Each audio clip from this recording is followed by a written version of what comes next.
destino trágico que ha tenido este país desde prácticamente desde 1955 hasta el 2003, con los intentos y frustraciones que ha tenido en el medio. Los temas que ha planteado Scalabrini Ortiz siguen abiertos, siguen latentes, son grandes temas argentinos que consideramos necesarios, temas que consideramos desde 2013 vienen llevando al primer plano de la política nacional, temas como la soberanía, como la independencia, temas como los recursos estratégicos, temas necesarios debatir en este momento también como el tema del transporte, de los ferrocarriles, que consideramos centrales. Y bueno, básicamente defender esas banderas es enriquecer el proyecto político en el cual nos sentimos involucrados, en el cual nos sentimos convocados, y por eso creemos que estos dos compañeros que han venido hoy a hablar con nosotros van a dialogar con estos dos tiempos, ¿no? Con el tiempo de reivindicar la figura de Scalabrini y tener en cuenta cuáles de sus puntos de vista son vigentes, cuál es el legado de Scalabrini en la fecha de hoy, en el momento que estamos viviendo como Argentina. Así que, bueno, los dejo con los oradores. Simplemente creemos que Scalabrini hoy no estaría solo, ni estaría esperando, porque hoy hay un pueblo que lo acompaña y que no espera, sino que se puso en marcha, con lo cual retomar sus ideas es más que urgente. Muchas gracias.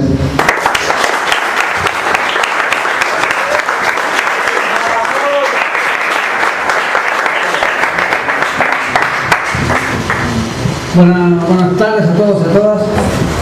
Creo que es la primera vez que soy de la izquierda de Horacio González en algo. Y me gustaría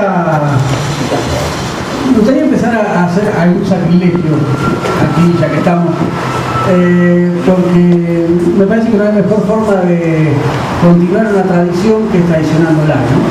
Traduciéndola y traicionándola de alguna manera. Es un poco lo que me parece que hay que hacer con los grandes procesos de pensamiento nacional y popular, porque si no corremos el riesgo de convertirnos en algo así como arqueólogos del pensamiento nacional o simples repetidores de lo que han dicho autores que consideramos sagrados. Y Scalabrini Ortiz es sin duda un hombre sagrado para nuestro pensamiento, para nuestras tradiciones, para nuestras convicciones, para nuestra forma de ver la vida. Si uno escucha el nombre de Scalabrini Ortiz, no le queda otra más que cuadrarse, ¿no? Porque han sido siempre nuestros referentes intelectuales, aquellas cartas con las cuales nosotros corríamos a los liberales, con sus ideas y con sus formas de interpretar la vida. Y también hay que decir que Scalabrini tiene una gran producción y que por eso se ha transformado en esto que yo siempre llamo los mosqueteros del pensamiento nacional, que son Scalabrini, Arturo Jauretche y Hernández Arregui, bien digo, ¿no? Con tres formas diferentes de arribar al pensamiento político. Jauretche tiene una cosa que se asemeja mucho a la gauchipolítica del siglo XIX. Esto lo aprendí con Horacio González en Ciencia Política, por lo tanto no estoy diciendo nada nuevo, pero tiene ahí un lenguaje que mezcla lo tradicional, el saber campero, el campechano, gauchesco. Es un hombre agrícola, así que sabe más o menos de lo que está hablando. Hernández Arregui es una cruza muy interesante con el marxismo, ¿no? Dice, porque soy marxista es que soy peronista, dice Hernández Arregui. Es muy interesante lo que plantea en esos dos cruces, ¿no? Jauretche con la tradición gauchesca, Hernández Arregui con el marxismo, y Scalabrini Ortiz hace un cruce muy interesante, porque él tiene una formación académica, pero no social, una formación en ciencias duras. Entonces lo que intenta hacer Scalabrini Ortiz es sistematizar el pensamiento nacional, tratar de darle al pensamiento nacional la mayor cantidad de conceptos científicos, si se puede utilizar esta palabra, para llevar adelante un corpus teórico, pero también que sea empírico, ¿no? Y por eso cuando uno lee los textos de Scalabrini Ortiz, ¿se escucha bien o no? Cuando uno lee los textos de Scalabrini Ortiz, lo que ve es mucha demostración, es mucha empiria, son muchos datos, porque a él lo que le interesa es demostrar que lo que está diciendo por sobre todas las cosas es verdad. No sabemos si es verdad, porque al siglo XXI ya empezamos a dudar con lo que es verdad, pero lo que tiene Scalabrini Ortiz es eso, intenta reconstruir el mundo de lo nacional, de lo popular, con datos. Si uno lee Política Británica en el Río de la Plata, se da cuenta que es un gran tratado de historia, pero es un gran tratado que lo que hace es fundamentalmente dar cifras, dar datos. Tiene mucha importancia la comprobación. Si uno lee la historia de los ferrocarriles en la Argentina, también, ¿no? Aun cuando tiene belleza intrínseca ese texto, ¿no? Dice, los ferrocarriles son esa tela de araña que sirven para liberarnos o para colonizarnos, ¿no? Esa frase de tela de araña que nos atrapa y que no nos deja salir o que nos permite liberarnos, algo nos llama a pensar de qué lado de la tela estamos nosotros, ¿no? Y de qué lado de la tela de araña estuvo la Argentina cuando el capital inglés dominaba los ferrocarriles. Hoy, por traernos al presente en esta invitación que nos hacen los amigos aquí, uno tiene que pensar que aquella telaraña que colonizó al país, hoy la estamos extrañando, ¿no? Porque fue la herramienta también de liberación en el 48. Y hoy extrañamos esa tela de araña que perdimos en los 90, ¿no? Y decir, bueno, aunque sea esa telaraña nos hubiera venido bien para continuar con un proceso de desarrollo, con un proceso de soberanía, con un proceso de liberación nacional. Cuando Scalabrini dice eso de los ferrocarriles, está hablando en realidad de la comunicación de aquellos tiempos, ¿no? Y hay que pensar en qué es lo que está planteando Scalabrini en esa frase. Lo que está planteando es que la comunicación es la herramienta de la liberación. Los ferrocarriles eran la forma de comunicar a cada uno de los pueblos que había en las más remotas regiones de la Argentina, ¿no? Y justamente hoy esa comunicación se ejerce de distintas maneras. Uno podría estar tentado a decir que la comunicación hoy son los medios, pero no solamente los medios, sino los caminos, sino la infraestructura. Y Scalabrini Ortiz está hablando de infraestructura, se está hablando de fierros porque está basado en aquello que los economistas alemanes, entre ellos un alemán de apellido Liszt, que no es Franz, pero como me gusta mucho Franz Liszt, siempre le pongo el nombre de Franz y no es Franz, nunca me voy a acordar. Franz es el músico. Friedrich, ahí está. Si mezclamos a Chopin con Liszt, tenemos dos músicos románticos y nos sale un economista alemán. Es extraño. Lo cierto es que Liszt habla un poco de esta idea de nación basada en la industria de los fierros, en la industria de los ferrocarriles, pero también en la industria metalúrgica. Y esa es de alguna manera la idea que es inspiradora para hombres como Scalabrini Ortiz, para Jauretche, no tanto Hernán Sarrey, que hace una crítica más sobre la cultura, sobre la cuestión relacionada con la producción metalúrgica. Scalabrini Ortiz hace un interesante planteo de los ferrocarriles porque él se da cuenta que está en la infraestructura, es donde está el desafío del crecimiento y del desarrollo, y en mi opinión es hoy todavía en la infraestructura donde está en definitiva el principal problema de un desarrollo y de una distribución de la riqueza territorial en nuestro país, porque seguimos siendo esclavos de la falta de infraestructura en nuestro país. Esto podemos preguntárselo a cualquier persona que viva en San Rafael, Mendoza, que no tiene posibilidad de llegar a Neuquén si no es haciendo 300 kilómetros de más, o cualquier lugar de Formosa o de Misiones, salvo las tres grandes capitales. Después las demás capitales del país están prácticamente incomunicadas. Estoy exagerando, pero hay un poco de esto, ¿no? Y creo que esa llamada alerta que hacía Scalabrini en la historia de los ferrocarriles nos sirve para pensar también el país hoy, pensándolo de una manera escalabriniana, pero también sabiendo que hay que superar la lógica de la tela de araña de los ferrocarriles, que hoy es mucho más complejo, que el mundo es mucho más complejo. Incluso, o al menos nos gusta creer que es más complejo el mundo ahora. No sé si es una afirmación verdadera, pero nos gusta creer que es más complejo. Scalabrini en la historia de los ferrocarriles demuestra cómo Gran Bretaña, y que en realidad es un refuerzo de la política británica en el Río de la Plata, demuestra cómo esa segunda gran colonización que aparece en la historia argentina definitivamente después de la década del 60, en la segunda mitad del siglo XIX, cómo va conformando una nación, pero Scalabrini no hace lo que hace Arturo Jaureche o Hernández Arrey, que hablan tanto del colonialismo cultural o del colonialismo mental. Scalabrini Ortiz de lo que habla es del colonialismo económico, ¿no? Es un hombre al cual le importan los números también, ¿no? Y le importan los datos, y le importa la forma de comprobar cómo esa dependencia cultural en realidad se traduce en dependencia económica, ¿no?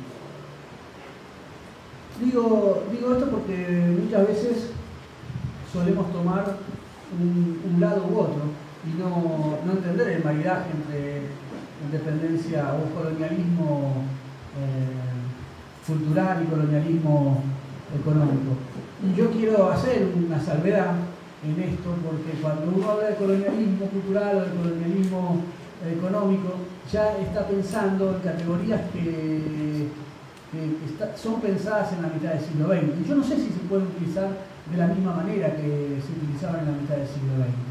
Yo creo que hay que reformularlas, creo que hay que repensarlas. De hecho, Horacio lo hace, Ricardo Fausto también. Y yo creo que es interesante ese trabajo de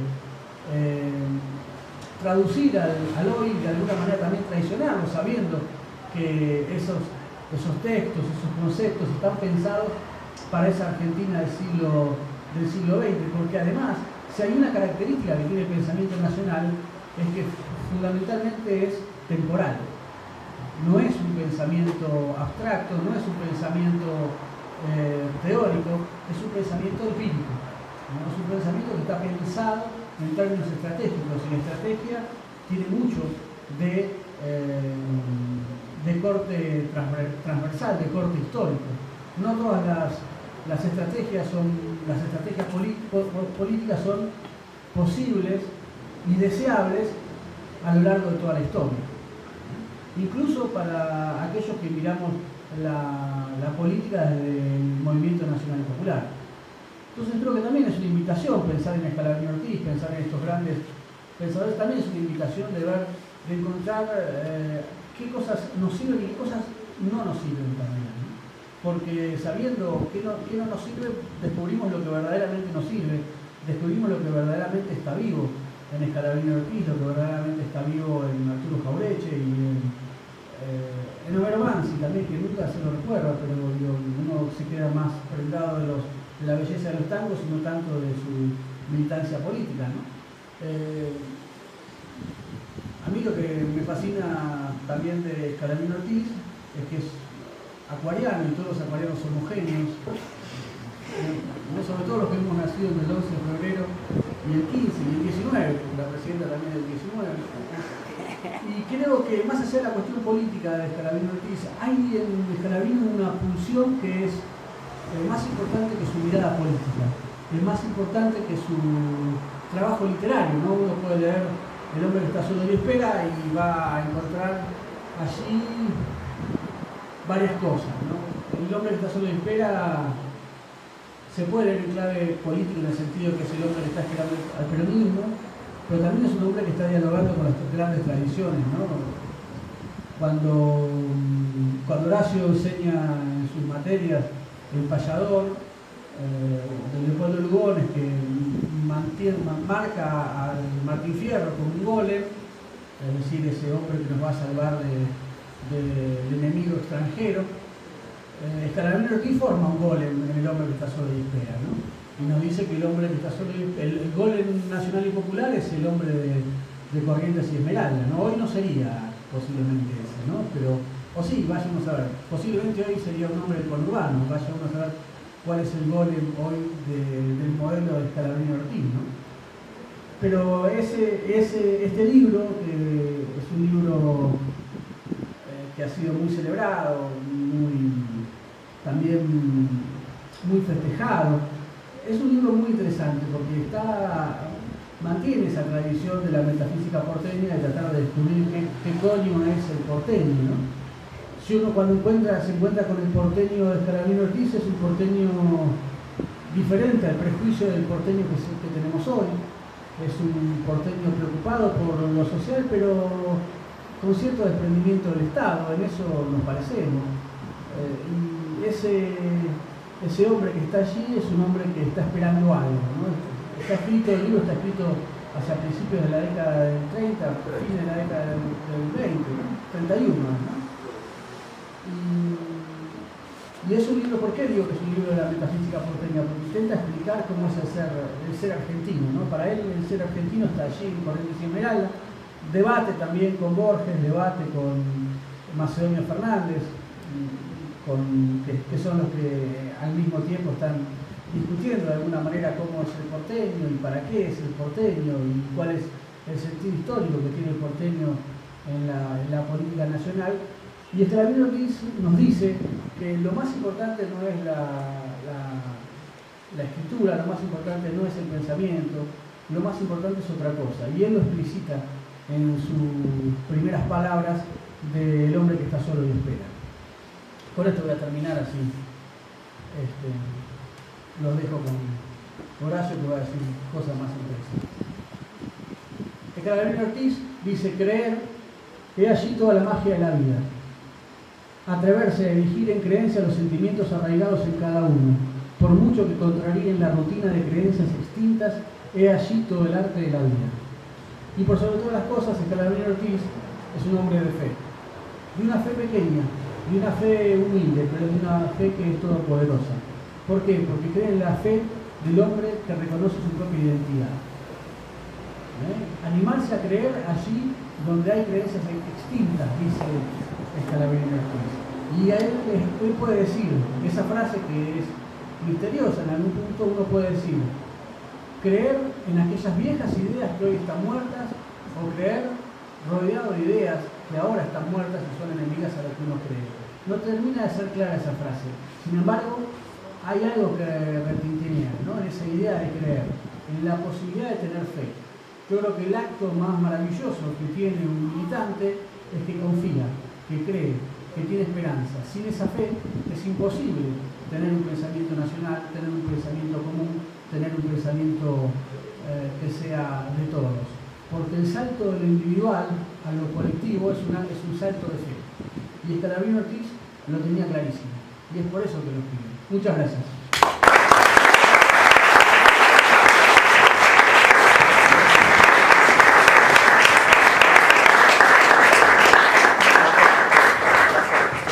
Yo también quiero agradecer la invitación de hablar sobre Scalabrini en el Centro Scalabrini. Le agradezco a Hernán las menciones amistosas que siempre me hace. Me emocionan mucho porque yo también recuerdo mis clases, mal, pero las recuerdo. Y digo esto no por ninguna superchería en especial, soy un profesor ya jubilable, así que recomendación para jóvenes alumnos. Cada vez que un profesor al borde de la jubilación les recuerda sus clases, seguro que lo emociona.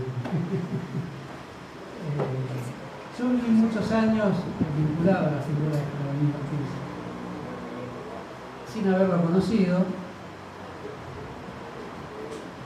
pero tuve y sigo teniendo una gran amistad con su hija, con Matilde.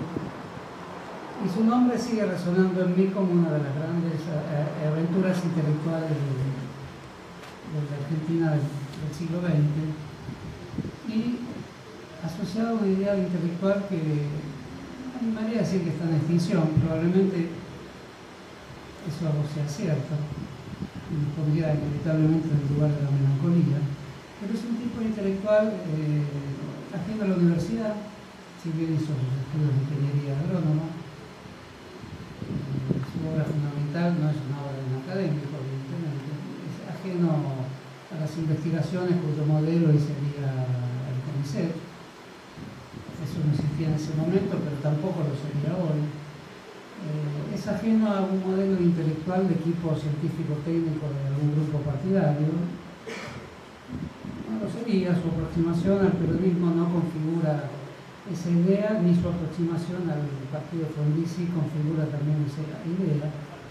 De modo que es un tipo intelectual difícil de definir porque hace gala de su absoluta independencia, de la creación de un lenguaje que solo a él le pertenece, de cierta melancolía, de una profunda tristeza o de un profundo estado de agonía, y de una idea que no podría caracterizarla de vanidosa de ninguna manera. Por eso digo que es un tipo intelectual muy insistente, porque es un día cercano a un sentimiento sacrificial, digamos, que hoy ni recomiendo ni dejo de pensar que es muy interesante.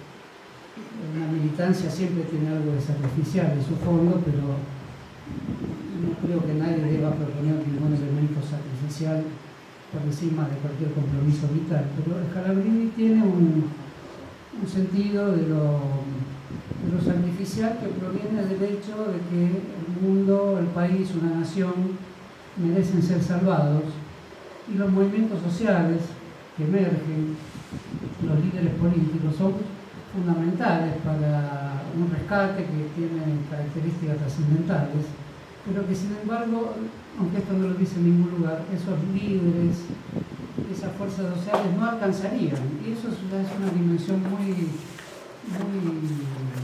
exigente para un intelectual. Un intelectual se definiría como alguien que roza lo místico en el sentido de una fuerte autoexigencia.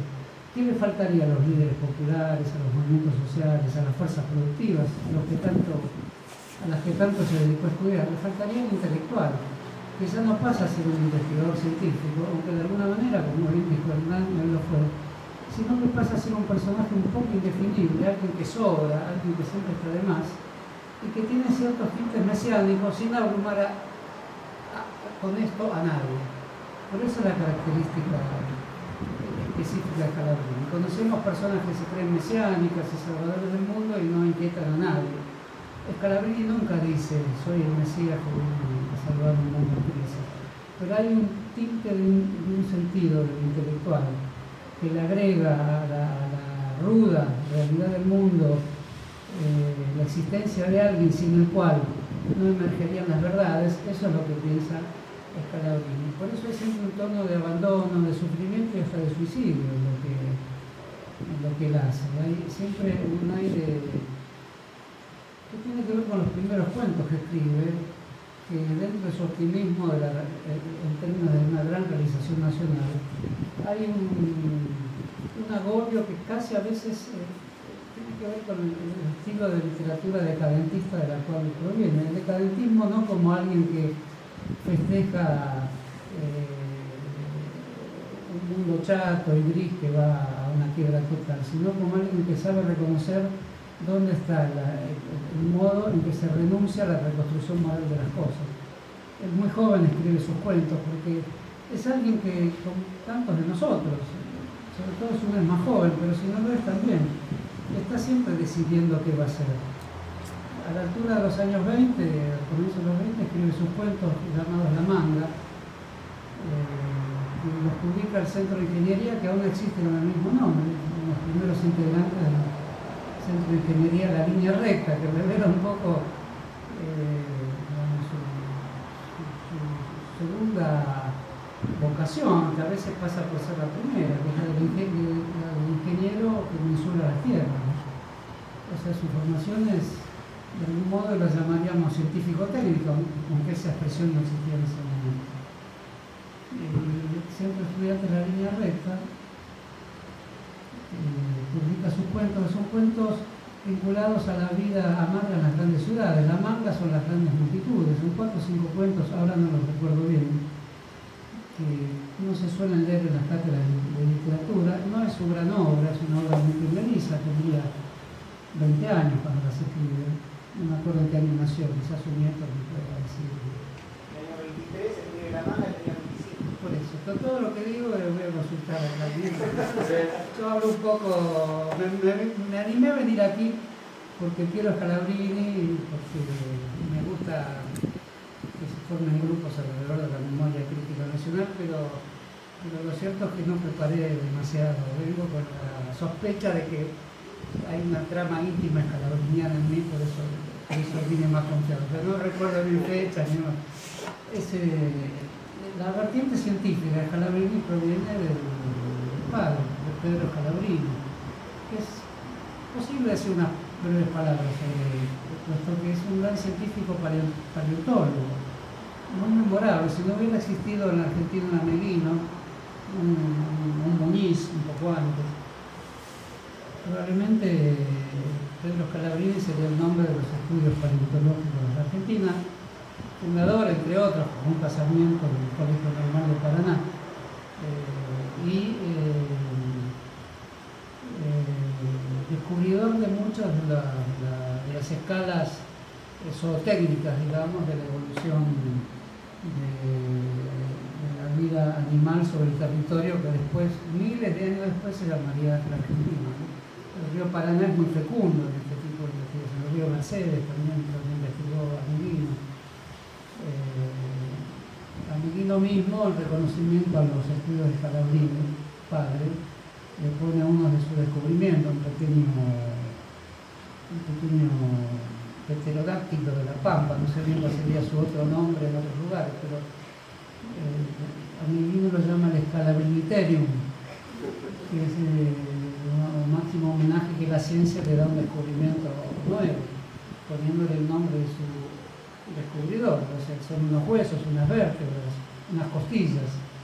Ese es el Scalabriniterium, y de ahí viene, creo, la preocupación de una familia científica, la ciencia del positivismo, la familia del positivismo, sin duda, del positivismo argentino, que es un alto positivismo, es un positivismo de grandes escritores, grandes médicos, grandes personajes que hacen de la ciencia un motivo de vinculación bastante limítrofe con los extremos del conocimiento humano. Ameguino llegó a pensar en la inmortalidad de la materia, ingenieros en un tipo de personalidad desviada llamada el simulador, como personajes de las muchedumbres de las grandes ciudades, donde Raúl Scalabrini inspira un poco sus personajes. Son personajes metafísicos. ¿A qué llamamos metafísica? No a lo que la gran filosofía griega llamó metafísica, aunque algo tiene que ver con eso. La llamamos como los pensamientos que exceden al mero acontecer científico, aquello que está más allá y que absorbe la atención de los científicos con su misterio, con su calidad de presentarse como fenómenos inexplicables, como fantasmagorías, como espectros. De modo que es el positivista argentino, quizás que el positivismo, pero en Argentina se destacó mucho el positivismo por tener una atracción sobre lo misterioso y lo esotérico. No fue eso exactamente el caso de Scalabrini, pero derivó su excedente metafísico hacia su literatura, y eso se refuerza con el encuentro un poquito más pasado los años 20 del grupo que se reunía alrededor de Macedonio Fernández. Macedonio Fernández es muy importante en la construcción del pensamiento nacional en Argentina, que se lo suele omitir. Es también importante porque revela que hay un eslabón perdido que de alguna manera es necesario cubrir, pero también es cierto que el pensamiento de Macedonio Fernández no tiene otro asidero que la idea de que hay un vacío permanente, que es el vacío del yo. No se puede pensar el yo un poco por la influencia del budismo. El yo es lo impensable por excelencia. Cuando el Palais de Glace hizo la exposición sobre el pensamiento nacional, había un vacío, faltaba Macedonio Fernández, que es realmente difícil colocarlo dentro de las expresiones del pensamiento nacional. Es muy fácil omitirlo, pero si no se sabe que al omitírselo se está haciendo también un acto vinculado a la historia del movimiento o del pensamiento nacional, no estaríamos entendiendo a este de una manera adecuada, porque la idea de Macedonio Fernández es que hay un pensamiento nacional, hay una historia nacional, y esa historia nacional es más bien una suerte de tejido invisible de la memoria, por lo tanto no es proclamada asociativo, no tiene visibilidad política, es simplemente un pacto entre conjurados. Y por lo tanto se expresa en conversaciones en lugares extraños de la ciudad o en lugares muy explícitos a la manera de los anarquistas que proclamaban su conspiración a viva voz con la idea de que si lo decían de esa manera tan directa nadie los iba a creer y de modo tal que la conspiración entonces sería posible. Este tipo de nacionalismo literario como el de Macedonio Fernández tiene una fuerte herencia criollista también y se revela en su escritura. Debajo de la escritura de Macedonio Fernández uno escucha, está la pampa argentina, está el gaucho ya extinguido, está la idea del payador, están todas las ideas que Lugones trata con grandilocuencia y Macedonio Fernández las trata en ausencia, por decirlo así. Es un pensamiento que no recomiendo la militancia política, pero sí recomiendo tenerlo en cuenta muchas veces para la vida, que es lo más importante parecería que se ausenta, es lo que no sabemos aprehender adecuadamente, no sabemos decir, o que imaginamos poder decirlo después que la conversación se acabó, es la refutación que no se nos ocurrió en el momento, la frase que nos faltó decir cuando teníamos que decirla, que se nos ocurre tiempo después. Son los momentos de vacío en la existencia. Y Macedonio Fernández escribe una metafísica completa que es difícil de estudiar, con un lenguaje que opone fuertes resistencias al lector.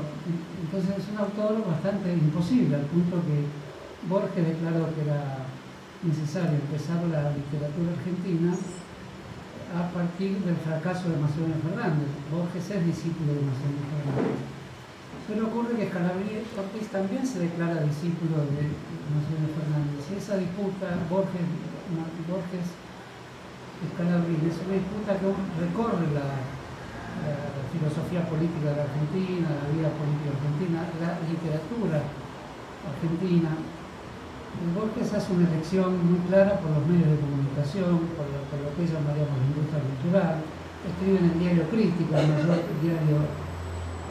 diario de la época, habla del secreto y se jacta de acciones secretas, pero su literatura es muy visible y será muy visible a lo largo de los tiempos, mientras Macedonio Fernández no habla exactamente de los secretos, pero su literatura sí es secreta y es parte de un pequeño núcleo de personas de las cuales Scalabrini Ortiz es el más importante en ese momento.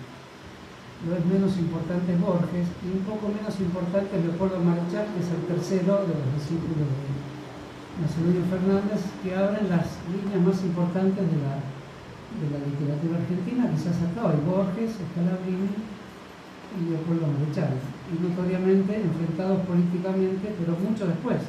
Solo después sabrían lo enfrentados que estarían políticamente cuando aparece el peronismo, porque si no son las tres derivaciones metafísico-criollas que deja Macedonio Fernández con sus grandes obras, sobre todo, no toda legible a los ojos abiertos, es una gran meditación sobre el sueño como superior a la realidad es el sueño, por eso es mejor soñar que estar despierto, y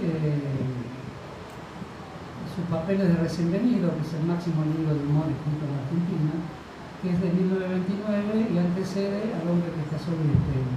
El Hombre que está solo y espera de alguna manera es un producto de los papeles de Recién Venido. Los papeles de Recién Venido tratan todos los temas del criollismo, del humor metafísico, y todos ocurren en la Argentina o en la ciudad de Buenos Aires, pero no tienen resolución política. Por ejemplo, el famoso cuento que tanto influye en Scalabrini de Macedonio Fernández, llamado El zapallo que se hizo Cosmos. Eso tiene un humor intrínseco. El cosmos es muy complejo metafísicamente, pero para Macedonio es un zapallo. Es un zapallo que empieza a crecer en el Chaco y devora todo lo que viene a su paso, la ciudad de Buenos Aires, los que escriben sobre él, al punto tal que ya no se sabe si toda la realidad está dentro o fuera del zapallo. De modo que el humor metafísico es simplemente esa frase, el zapallo que se hizo cosmos. Y las personas que tratan problemas cósmicos suelen hablar de zapallos, rabanitos, zanahorias, pero este es el caso de Macedonio Fernández. Scalabrini siente una gran atracción por ese tipo de acertijos, digamos, y los vuelca al estudio de la ciudad de Buenos Aires y también inventa una situación que en vez de zapallo es el hombre colectivo, que se hace no cosmos, sino que se hace entidad nacional. El hombre que está solo y espera es una visión en la que no poco tiene que ver la formación paleontológica, mineralógica y arqueológica del padre, porque en realidad parte del río, parte de la vegetación del norte argentino, del noroeste, del nordeste, de la parte central del país, y como afluentes desemboca en Buenos Aires y genera el hombre colectivo, es decir, viene de una formación que atraviesa todos los estadios de la realidad, el mineral, el vegetal y el humano, y ese es el fuerte rasgo metafísico que tiene el hombre que está solo espera, que está dedicado a Macedonio Fernández, al que se llama el primer metafísico de Buenos Aires, y cuyo tema es la creencia. Por eso tiene profunda actualidad, no solo para las personas de credos religiosos, que es fácil tener un credo religioso, en realidad se suele heredarlo y las personas después tienen que saber qué hacer con eso, si son bautizadas, si no son bautizadas. En realidad lo bueno que tiene la religión, y que quizás lo más malo que pueda tener, es que pueden elegirse. Evidentemente son decisiones heredadas, son grandes linajes que construyen finalmente la historia de la humanidad y los grandes herejes al mismo tiempo. Scalabrini es un intelectual laico que pertenece a la religiosidad laica del intelectual, eso me parece bastante evidente. Y en el caso de Scalabrini, el tema de la creencia de la magia de la vida, nunca fue abandonado como consigna. Es una consigna extraña porque es una consigna de carácter místico, creer en la magia de la vida. Y la creencia es lo que animaría todas las acciones, pero a poco que nos preguntemos qué es una creencia, que ese fue el gran tema de Macedonio Fernández, tenemos que concluir que hay un estadio anterior, que es tenemos que creer, y Macedonio Fernández concluye que hay que creer, pero dice creo en la creencia, creo en que hay que creer, de modo tal que lo hace un poquito más complejo. Scalabrini lo simplifica porque es su paso a la política, la creencia como el alma de la decisión política, pero en Macedonio, que no era un político, lo pone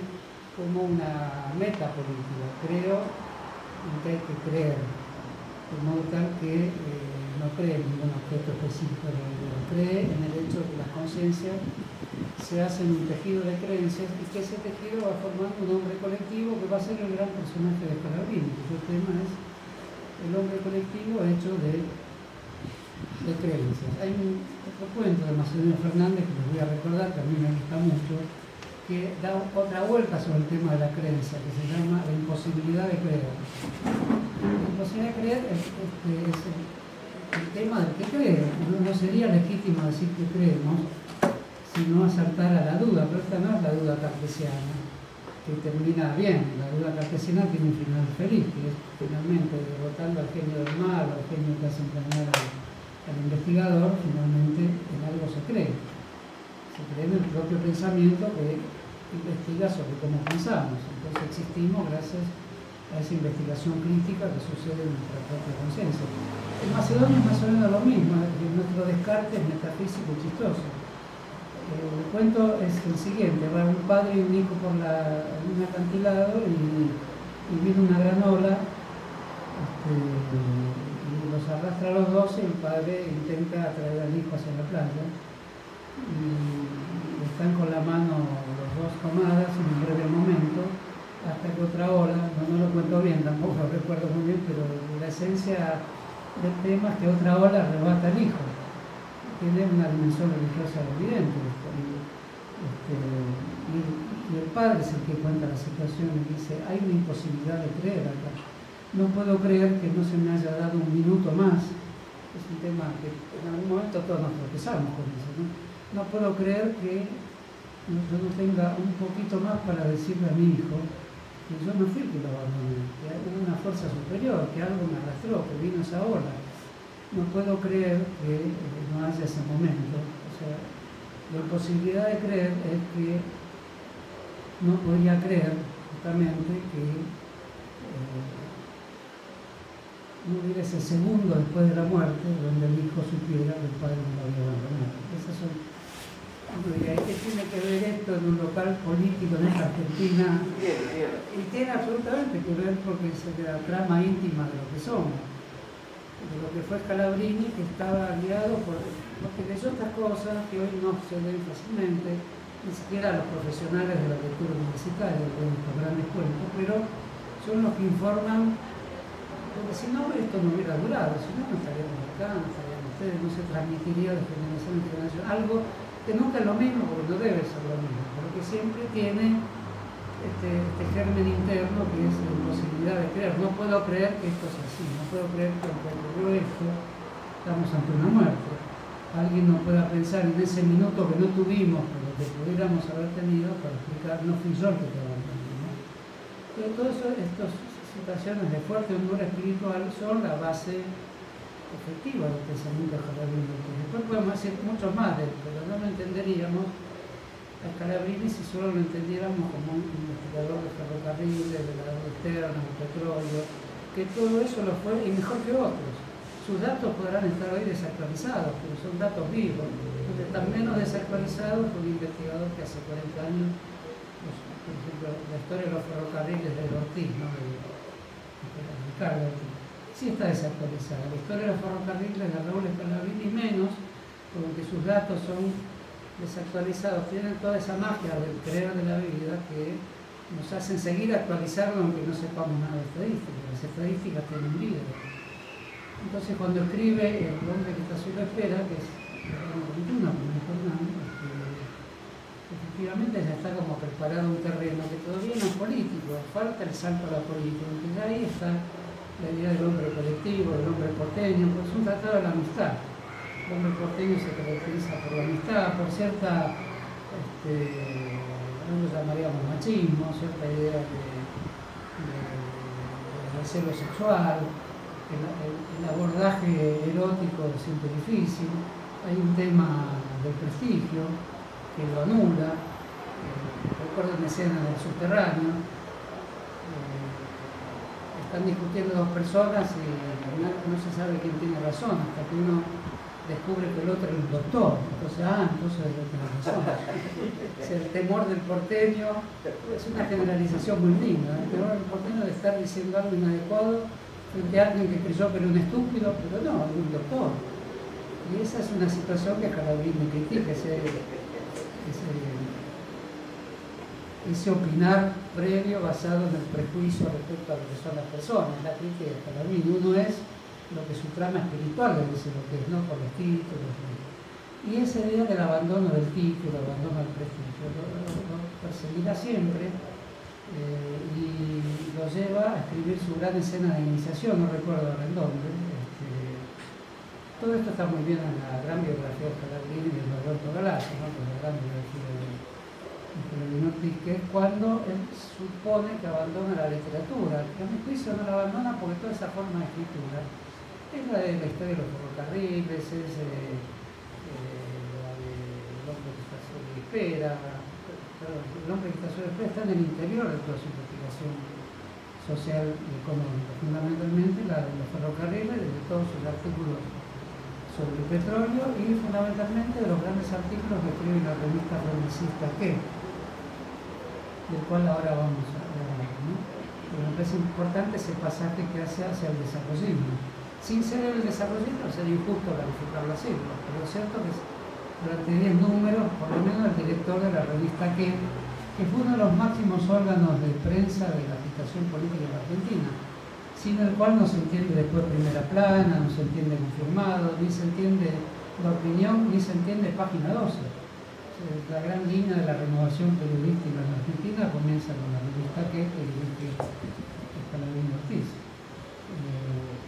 Hay una escena donde él dice que es la escena de su suicidio, se suicida como escritor prestigioso, porque El hombre que está sobre espera había ganado un premio en aquel momento muy importante, el premio municipal de literatura, y empezaba a salir en las páginas de La Nación. Ese es un tema fuerte de Scalabrini porque la gran trama imperialista de la Argentina, la trama imperial, la trama del poder imperial, investiga como trama económica, social y cultural al mismo tiempo, y el descubrimiento que sucede es que La Nación es parte de esa trama. La Nación se escribe en reuniones con los gerentes del ferrocarril inglés. El gerente del ferrocarril inglés es un personaje central en esta novela. El gerente del ferrocarril inglés es parte de una ocupación, y Inglaterra es una suerte de un tema muy difícil en esta novela. Muy difícil porque Inglaterra es una entidad que produce un tipo de poder mundial, un tipo de dominio mundial que tiene características asfixiantes de anulación de las culturas locales, de las culturas regionales, y que exige un esfuerzo mayor de todas las culturas subordinadas, que es un esfuerzo casi de carácter cósmico, es decir, se tiene que sacar de encima a la enorme red de engaños y de perjurio que implica la presencia inglesa en el mundo. Cuando se estudia el imperialismo británico, incluso los estudiosos contrarios al imperialismo británico argentino, o alguien que influyó mucho en el estudio del imperialismo británico en Argentina, que es el historiador norteamericano-canadiense, no me acuerdo, First, que es muy importante, los hermanos Irasusta, que son muy importantes. Ninguno pensó a Inglaterra como un poder cultural, comunicacional, económico, lleno de gerentes, que son gerentes que leen las grandes novelas, que saben muy inteligentes y pueden recitar un monólogo de Carlos III. Entonces, Scalabrini ve ahí una suerte de tentáculo ominoso que lo lleva a Hubert Perindongui, que sabe muy bien quién es Scalabrini. Perindongui estudió muy bien a Scalabrini y intenta en gran medida hacer escapar toda su historiografía de Scalabrini, porque el gran esfuerzo de Perindongui, su gran historiador, es sacar algo que es lo que está compenetrado con la frase de Scalabrini: creer es la magia de la vida. El historiador no debe creer porque si no cae en los brazos del mito, y lo llama Scalabrini un historiador demonológico. No hay que asustarse por eso ni pensar cosas tremendas del Perindongui, porque el Perindongui es un lector muy fino. Simplemente la beta scalabriniana la ve como inadecuada para la historia, porque cree que es la beta del que hay que creer, y cree que creer en algo así como Inglaterra, que se puede estudiar desde el punto de vista de la historia social y económica, pero no desde el punto de vista de un exorciso, de una llamada antiimperialista a los pueblos para que se rebelen contra el opresor. Eso es lo que le incomoda a Perindongui. Por eso dice: Scalabrini es el gran autor de una historia antibritánica, pero de carácter demonológico. No es que, por supuesto, al decirle demonológico es un poco despreciativo. Lo desautoriza. Lo desautoriza, pero yo lo quiero interpretar como alguien que también lo entiende, porque sabe que le agrega eso que al Perindongui. Los demonios, eso existe. Porque esos demonios existen. Por eso, la historia del Perín es una historia seria, muy buena, más documentada que la de Scalabrini, estaba muy documentada, pero es una historia tan laica, tan injusta, tan precisa y tan compleja en la escritura, que en realidad conmueve la academia, pero nadie más. Y Scalabrini, el demonólogo, es horrible. El demonólogo consigue. No vamos a discutir. Leerlo. Sí, por eso no vamos a discutir. Y quizás sí se vale mencionar. No tengo una mala opinión. Creo que hay que leerlo y ponerlo dentro de una historia académica. La historiografía argentina es importante porque él sí leyó en Scalabrini y no se equivoca cuando dice: el revisionismo siempre nos va a vencer.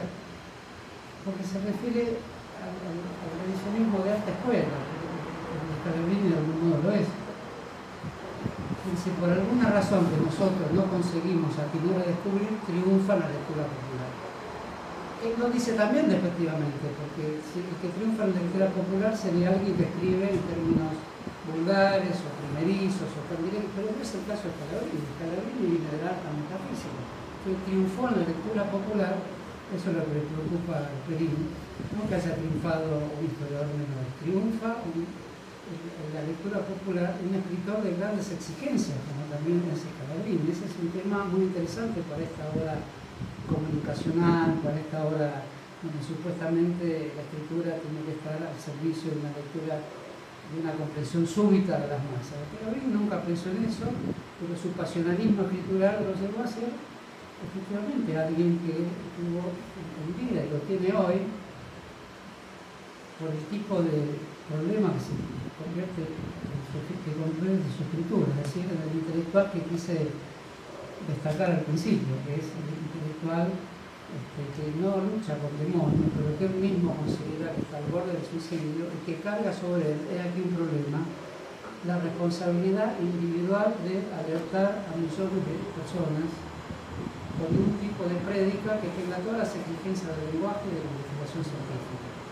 Eso lo hace un personaje difícil. Creo que Scalabrini era un personaje difícil.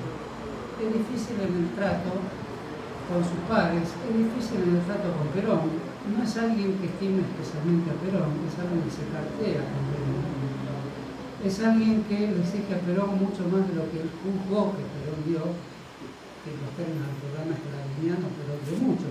Pero Scalabrini le pidió mucho a la mesa. Recuerda la anécdota de un banquete de los años de la nacionalización del ferrocarril, le pedimos el felicito general, pero le pidió mucho más y no aceptó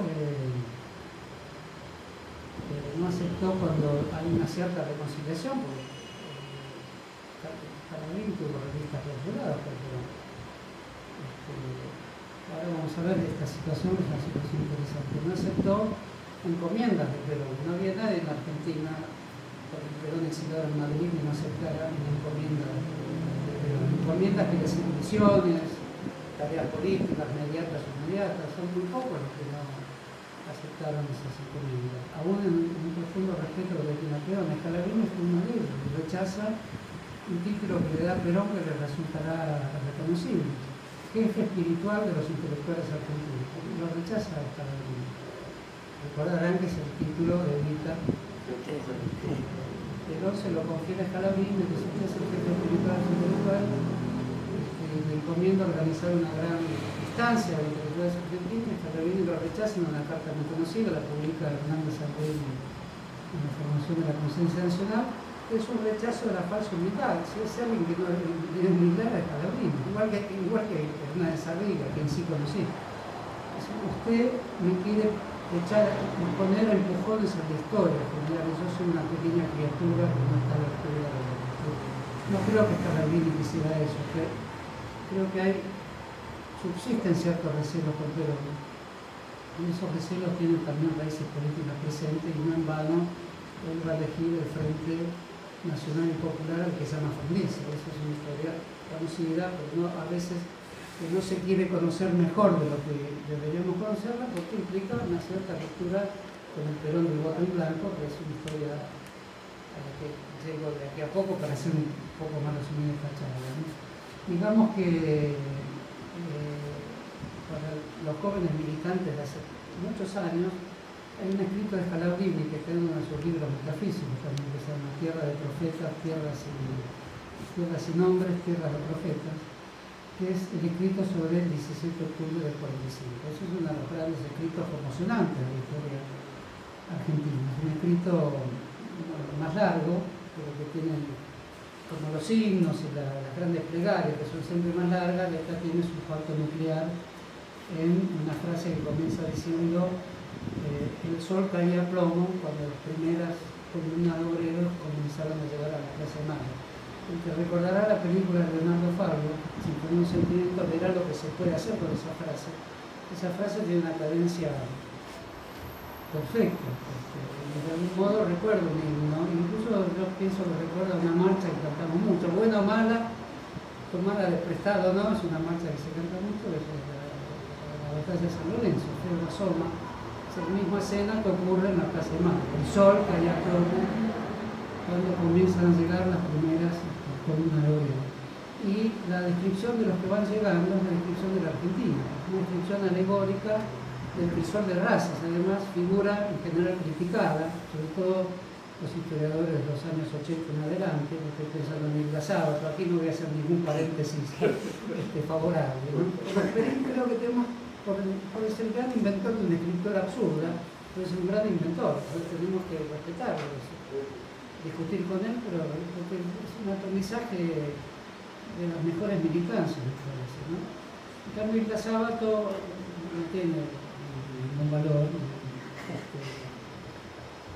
digamos, un modelo de historiador liberal poco interesante, y a criticar el crisol de raza, que claro, que es un mito argentino fácil, y en nombre del crisol de raza se hicieron represiones al movimiento obrero, a los anarquistas, se echó gente del país. O sea, el crisol de raza tiene sus problemas, pero también hay algo en el crisol de raza, más allá que la expresión es un poco ridícula, que es algo que escribió la Constitución, que tiene su preámbulo. Es ambigua la que puede provocarnos hoy la expresión de la Argentina como crisol de raza. La Argentina tiene múltiples identidades, se descubre, como todos los demás lugares del mundo, la cuestión de los pueblos originarios.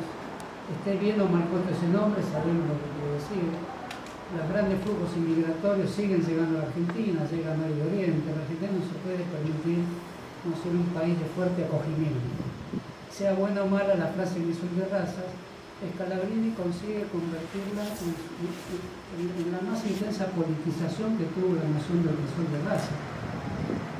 Y los que van caminando hacia la ciudad, recuerden que él había puesto el esquema radial, los que venían de Salta, Jujuy, el hombre colectivo, el mineral, vegetal, hasta que se convierte en el hombre de Corrientes y Esmeralda, que es un punto cósmico.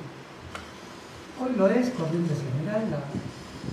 Para la primera juventud peronista sí lo era, porque no casualmente, desde ya los primeros días de 1955, la primera juventud peronista se reúne en Corrientes y Esmeralda. Y la técnica de la resistencia comenzó con discusiones simuladas entre uno que decía Perón es lo más grande que hay, otro que decía es un tirano espantoso, pero el comienzo de la resistencia en gran medida fue una conversación imaginaria entre dos personas que pensaban lo mismo, pero que uno hacía el papel de la vieja retórica, que a vos ponete ahí, hace de contradictor, las viejas fórmulas de enseñanza. Se empezaba a juntar gente hasta que se terminaba cantando la marcha peronista, gas lacrimógeno, escapada por la calle Corrientes.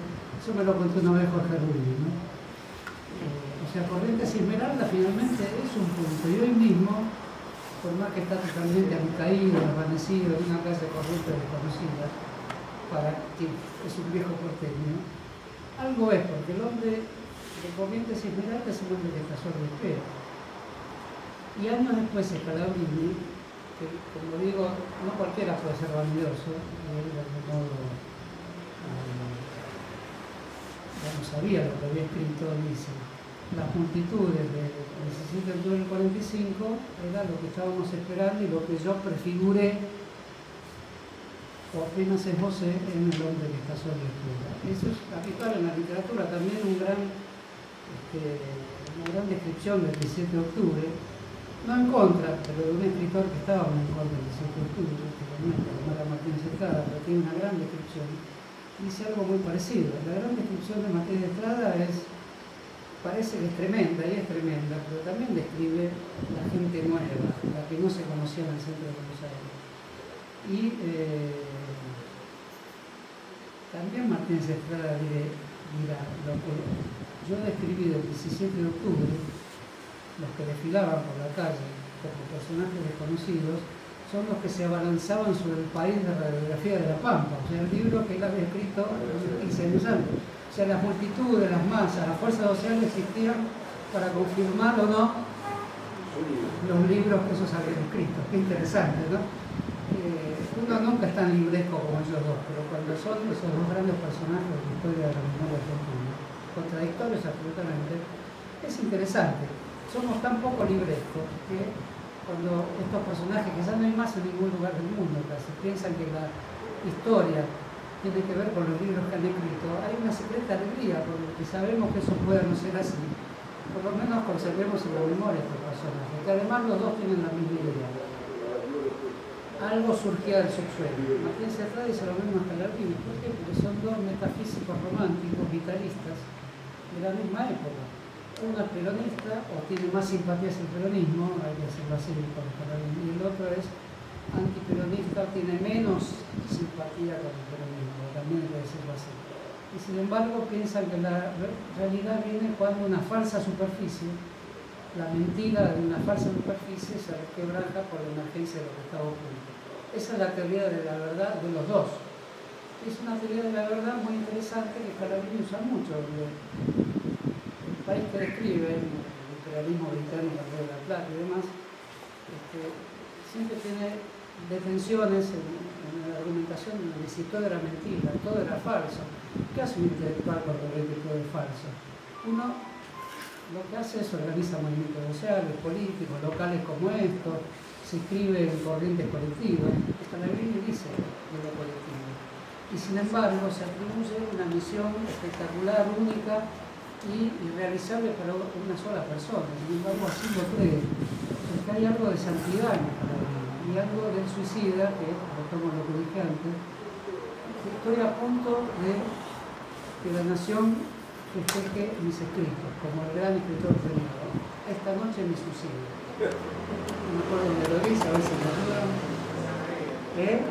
¿Cómo? Esa es la teoría, digamos, o por lo menos lo que tiene Galasso, cuando todos dicen que se suicida hacia Grecia. No es una teoría de Galasso, yo escribo eso en un artículo. Escribe eso, sí, lo escribe. Dice, esta noche me suicido frente a mi escritor, es un suicidio metafórico, que es cambiar como de piel, diríamos, ser otro Scalabrini, es decir, entrar a otro tipo de Argentina donde su papel sería de la denuncia, papel que nadie le había conferido, excepto que él había escrito sobre el hombre colectivo. El hombre colectivo lo verá emerger de la napa interna del país y verá de algún modo realizada su tarea. Es decir, el intelectual tiene algo de profeta, algo de mesías. Desde el punto de vista de la historia real del concepto intelectual es así. Desde el punto de vista de cómo te pueden aguantar tus amigos, no es así. ¿Quién va a aguantar un mesías? Dejar que las fuerzas sociales hagan su trabajo, pero en Scalabrini son las fuerzas sociales, la investigación de archivos, la ciencia dura y también este tipo de profecía, es decir, la espera de alguien o de algo y la confianza de que alguien llamado intelectual, sea bueno o malo este nombre, posee ese don capaz de despertar la conciencia. Si no fuera así, voy a decirlo al revés, siendo así, y si hoy apareciera un personaje así en el país, diríamos, no, dejarnos militar como queremos nosotros, basta de profeta, pero nunca nadie puede decir eso enteramente. Y siendo como era Scalabrini, era difícil ser Scalabrini. ¿Por qué era difícil? Porque eso lo llevaba a actitudes de no afiliación. Por ejemplo, a Forja no está afiliado. Un poco porque Forja viene de personas del Partido Radical. Y para estar afiliado en Forja había un primer artículo decía, son afiliados al movimiento Forja todos los que vienen del Partido Radical, eran los antiaviaristas. Por paréntesis, nunca escuché en la mesa de Donald participar nada. La Argentina es un país increíble. Deschifrar al real, eso lo digo en el diario. O sea, no puede ser la Argentina, ¿no? O no salimos más de este encierro o es el mejor país del mundo. Porque se chifre al real, es ordinario, ¿no? En la Plaza de Mayo se chifra. A Carlos María, que se chifre es como si en Francia se chifrara Urquiza, así. En la Plaza de Mayo todavía se chifra el real, es una particularidad argentina. Yo no la cambiaría por nada, pero digo, ¿cómo puede seguir siendo un país? Todos nuestros políticos, la presidenta, la primera de desarrollo, con el día. Pero seguimos chiflando a Carlos María del Real. Y además la gente que está en la plaza. Por eso, claro, y en la Plaza de Mayo, o sea, ¿cómo cambiar eso? Parece que tiene que haber desarrollo y modernidad, pero con todo eso.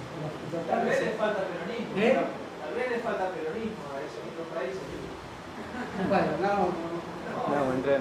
no me hagas prorrumpir en el fin de la charla para empezar a decir cosas. No plantees problemas tan difíciles. Y ya, aquí a poco alguien va a decir Irán y se pudre todo.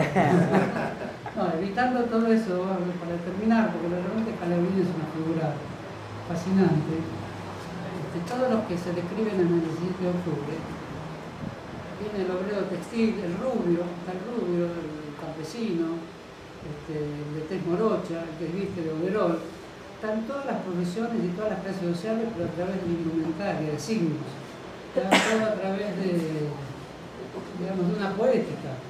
Y está, sin embargo, el Crisol de Razas como gran alianza social. Están todos los personajes que tenían que estar y todos hacen esa gran corriente colectiva y eso presupone que hay una cuestión con Perón y con él representante efectivo, político y dentro del Estado de toda esa corriente. Y ahí hay un tema fuerte de Scalabrini que es un problema de la actualidad también, es el lenguaje que construye el peronismo. Todos los que habían anticipado de alguna manera el peronismo, Scalabrini sin duda, Jauretche también, no en vano se disuelve Forja, porque Forja era la sorpresa del peronismo, eran personajes que no habían calculado. Jauretche es un viejo surgente, fusil en mano, pero de las revoluciones radicales. El peronismo organiza un lenguaje, es un lenguaje fuerte y cerrado, casi sin poros. Uno diría, ¿qué problema un lenguaje así? Bueno, no era tan problema, era un lenguaje que tenía blasones, insignias, escudos, marchas, versículos, verdades, se enseñaban en las escuelas, tenían libros de texto. De alguna manera, el peronismo hizo de ese lenguaje un lenguaje de construcción de vidas políticas muy fuertes, de vidas colectivas, y originó una gran oposición de las familias que percibían claramente que ese lenguaje estaba en las escuelas. Se enseñaba a leer y escribir con fonema, que no eran mamá y papá, sino que Eva, Perón. Entonces eso es una revolución muy fuerte en el lenguaje. Pregunta para estos tiempos, ¿qué lenguaje hay que usar? Hoy no existe ese lenguaje de ese modo, que existe las hilachas de ese lenguaje, mezcladas con muchos más lenguajes, porque en la era comunicacional de la trituradora del lenguaje, que es los medios, es muy difícil que exista ese y cualquier otro lenguaje. Pero lo cierto es que los poseedores de la lengua que había organizado la vida política de minorías intelectuales, que eran minorías fuertes, Scalabrini, Jauretche y todos los demás de la tradición liberal, también se ven sorprendidos por la organización desde el Estado de un lenguaje adoctrinador, que se llama además doctrina, y que incluye misioneros, profetas. La idea de ser misionero de Perón, la estación Scalabrini Ortiz, ¿cómo se llamaba? Canini de la calle. Canini de la calle. No, la estación Scalabrini Ortiz actual. No, la estación de ferrocarril del Belgrano. Ah, balneario. No, yo tengo porque yo soy el mayor de esta sala. No una permitir que se diga, se llamaba Misioneros de Perón. No, los misioneros de Perón estaban en el kilómetro 3 del ferrocarril General Belgrano. Y en la estación de Scalabrini Ortiz. Saldías. Bueno, me confundí un poco, está bien, menos mal que había otro mayor que yo había. Saldía es anterior, después estaba lo que hoy es Parque Norte. Sí. A ver, campana. Pero sigue existiendo. Saldía sí existía. Que yo sepa, sí, pero que suba eso. No está campana. Suba la gente del puerto y ahora de las villas. Bueno, iba el caso de que la expresión misionero de Perón, al lado de la estación de Scalabrini, que no sé cómo se llamaba en ese momento. No me acuerdo si no Saldías también. La actual balneario, parada balneario. Parada balneario, Saldías. Parada balneario. Bueno, es muy grato estar acá entre colegas de edad. A mí me asombraba cuando pasaba por el tren. Me asombraba misioneros de Perón, o sea.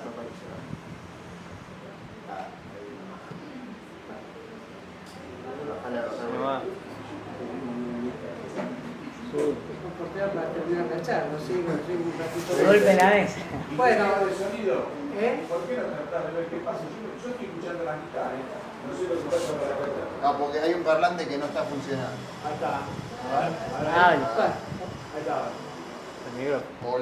Hola. Ese es Hola. la Nelson. Ah, es programa el micrófono. Bueno, confórmese con la cuarta parte. Hola. Ahí vamos. Debería funcionar. Ya fue.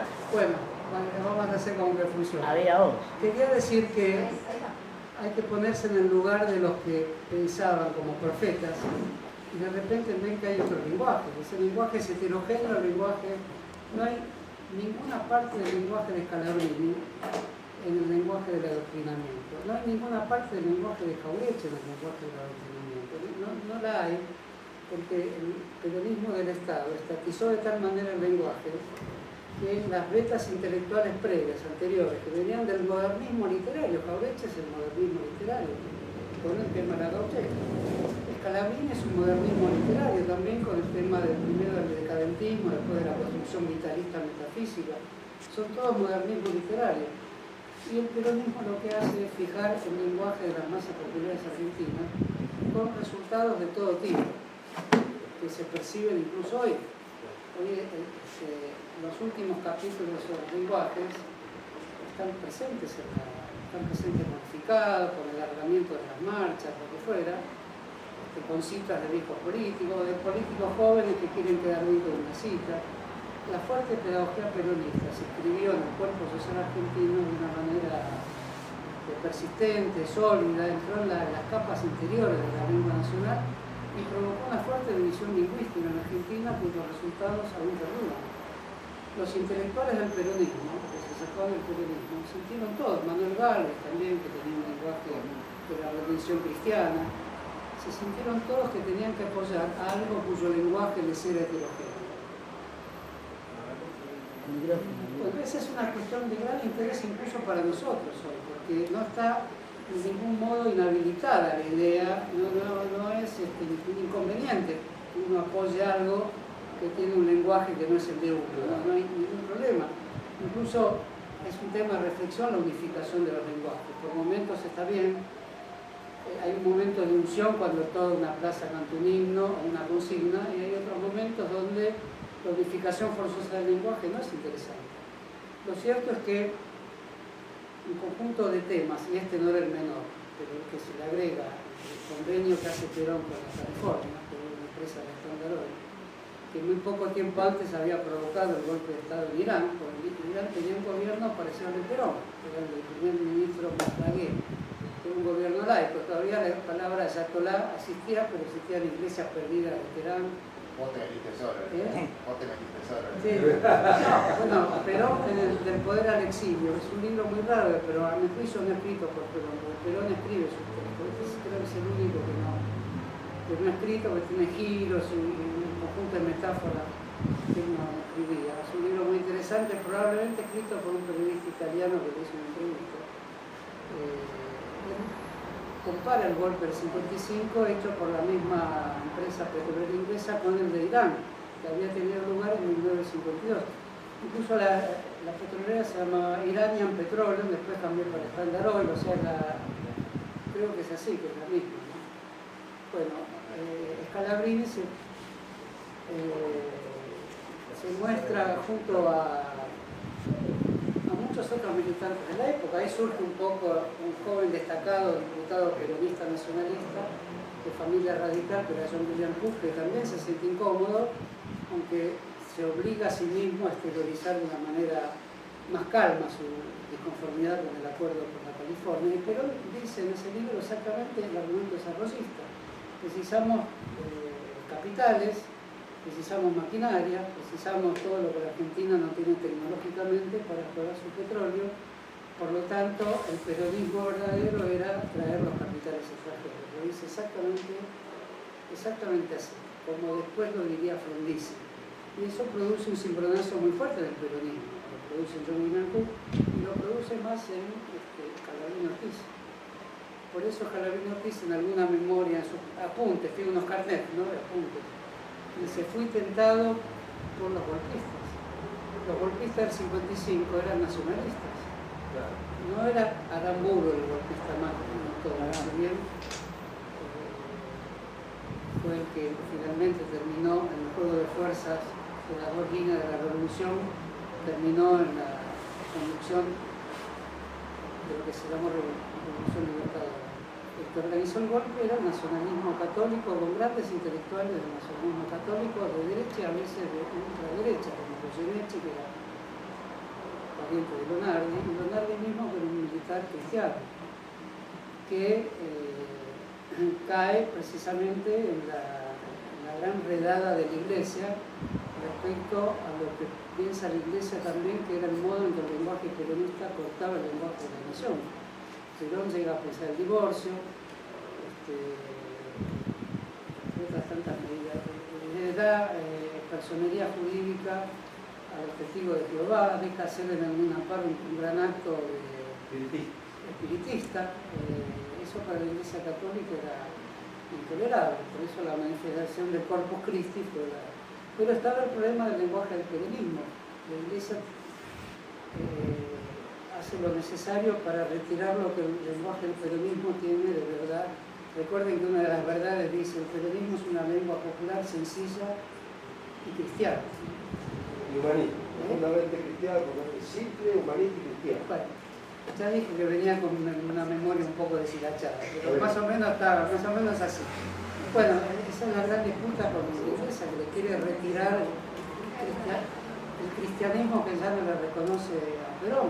Por eso la excomunión de Perón, poco después, y el hecho de que Perón se preocupa por la excomunión, y ayer leí en el diario que no sé a quién envía al Vaticano a gestionar que le levanten la excomunión, porque era difícil para alguien que dice que su doctrina es cristiana ser excomulgado por el Vaticano. También la Iglesia siente la división de la lengua, y los católicos argentinos también se sienten llamados a rescatar de una lengua que homogeneizaba el país, en lo que podía pensarse que era una suerte de vulgaridad idiomática. Pero en Scalabrini se le asocia al problema de la crítica al convenio con la California. Por eso un militar cristiano como Lonardi, que hace el golpe en nombre de Cristo Vence, que no es habitual en Argentina. La última vez que se lo había hecho era con las banderas de Quiroga, que no muerto. El cristianismo social y todas las vertientes de la derecha católica nacionalista estaban presentes, pero nunca habían tenido un general que había puesto la consigna que para la Marina, que es el arma laica, no era la más convincente, y todas las contraseñas militares de Lonardi son sobre la base de la invocación de Dios. Ahora no me acuerdo cómo son, pero todas las consignas de la toma de los cuarteles de Córdoba, que fueron grandes combates en Córdoba, con militares peronistas también católicos que veían debilitado su peronismo por la fuerte ofensiva de Lonardi,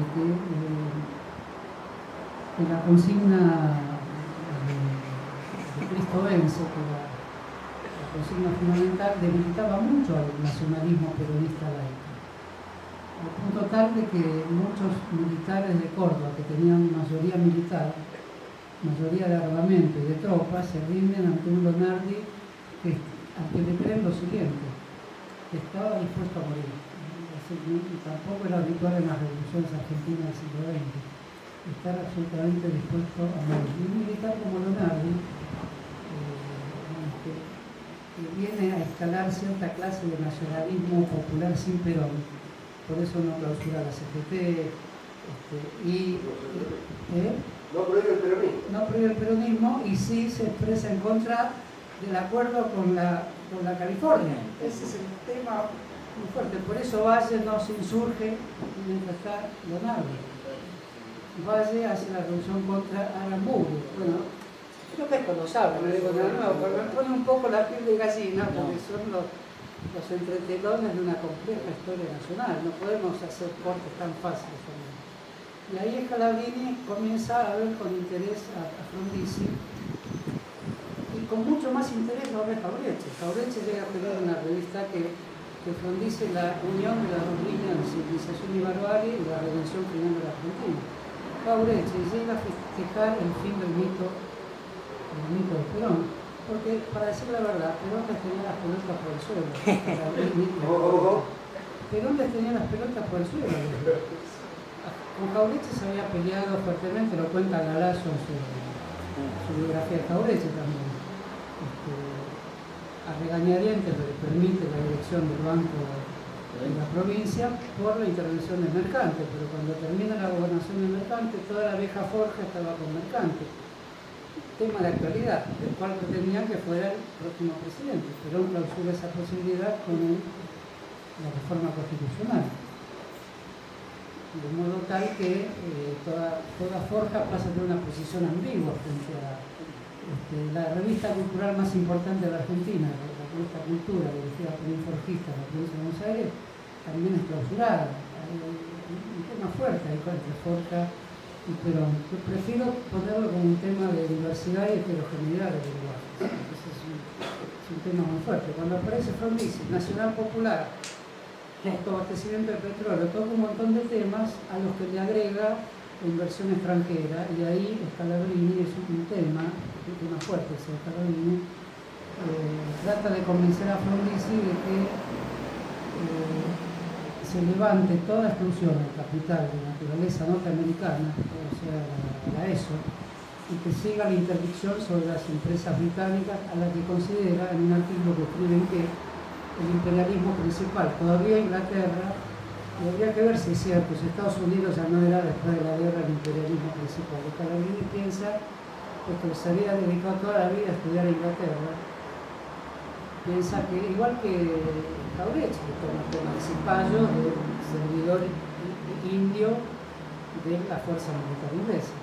De modo que ahí, digamos, Frondizi no acepta la restricción scalabriniana de hacer solo un acuerdo petrolífero con los Estados Unidos, porque todos piensan en el autoabastecimiento. Ahí se produce la renuncia de Scalabrini en la dirección de la revista Q. Eso se hace a través de un episodio muy interesante, y con esto termino porque se me larga la charla. ¿Cómo? Digo que encima ahí se mueve, Scalabrini inmediatamente. Sí, después. sí, lo cuenta bien Galasso porque mucha gente del peronismo espera, frente a la firma de los convenios, que dé su palabra a Scalabrini. Scalabrini lee esas cartas y está en su lecho enfermo en su casa de Olivos, ¿no? Pero el artículo que escribe el que es el artículo sobre renuncia, es un artículo humorístico, pero trágico al mismo tiempo. Él también piensa que Frondizi es un personaje dudoso, pero se apresta a colaborar con Frondizi, rompiendo con Cook. Es una ruptura también de envergadura esa, porque Cook es quizá uno de los máximos personajes de la gran militancia en Argentina, de la militancia insurreccional, digamos, hace un fuerte cuestionamiento a lo que llama los militantes de Ford, porque ambos representantes vivos, Jauretche y Scalabrini, se disponen a votar por Frondizi y Perón ya no a votar en blanco bajo la influencia de Cook. Pero tampoco está fácilmente convencido de no votar a Frondizi, porque está en puertas el pacto que viene unos meses después, el pacto con Frondizi. El voto en blanco saca el primer lugar, o el segundo lugar, la elección de convencionales del 57. Es el voto de John William Cook, es la máxima influencia de Cook sobre Perón. O sea, es el voto insurreccional. Muchos peronistas votan a Frondizi, el voto peronista se divide, no muchos estaban convencidos de votar en blanco. La correspondencia Perón-Cook, del lado de Cook, del lado de Perón también, pero más de Cook, tiene una fuerte condena a la clase media argentina, como hoy. La clase media argentina, Cook la ve representada por Forja. Esos de Forja, dice, son el nacionalismo pequeño burgués de la clase media argentina que votan cualquier cosa, lo van a votar a Frondizi. Paradoja, Forja se expresó mucho con la clase media argentina, que la vieron también como colonizada.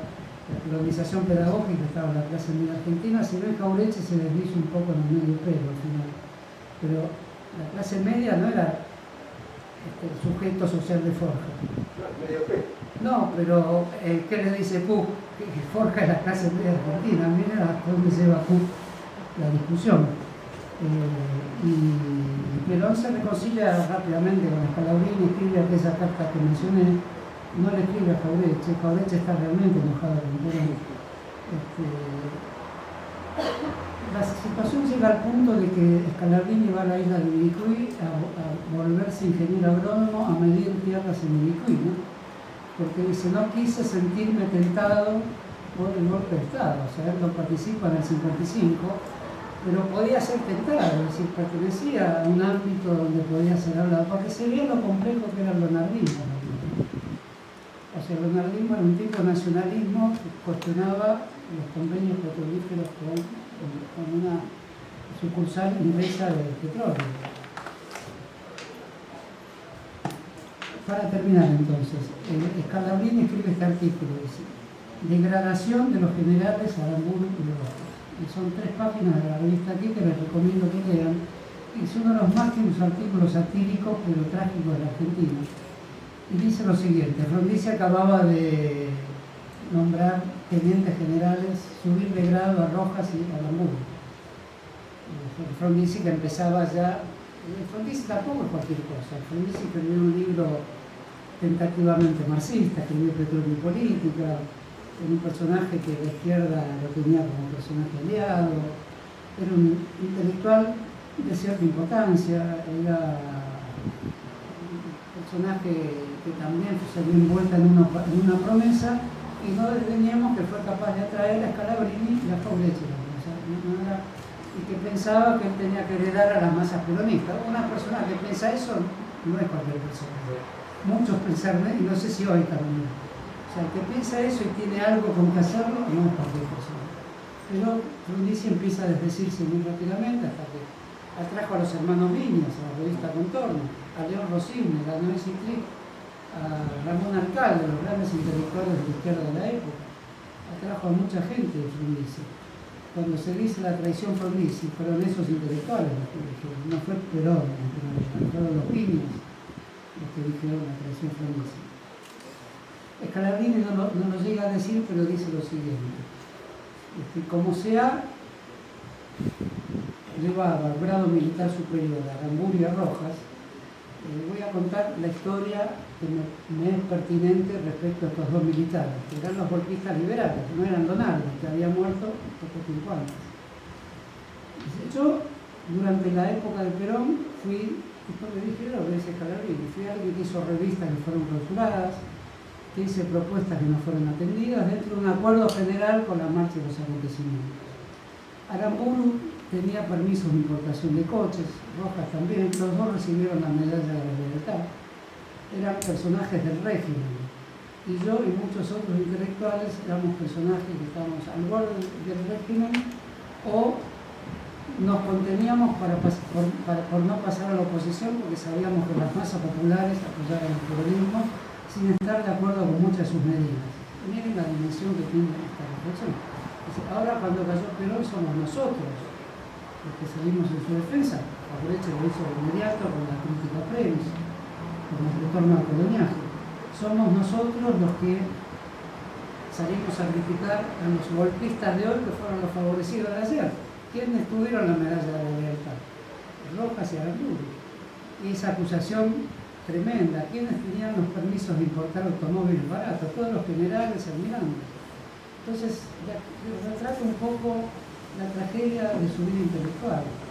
Del intelectual solitario, otra vez estaba suicidándose. Yo, que ahora vengo a defender a este gobierno, que no me atacó exactamente, que me desatendió, no me escuchó y clausuró algunas de mis revistas. Vengo a establecer esta paradoja.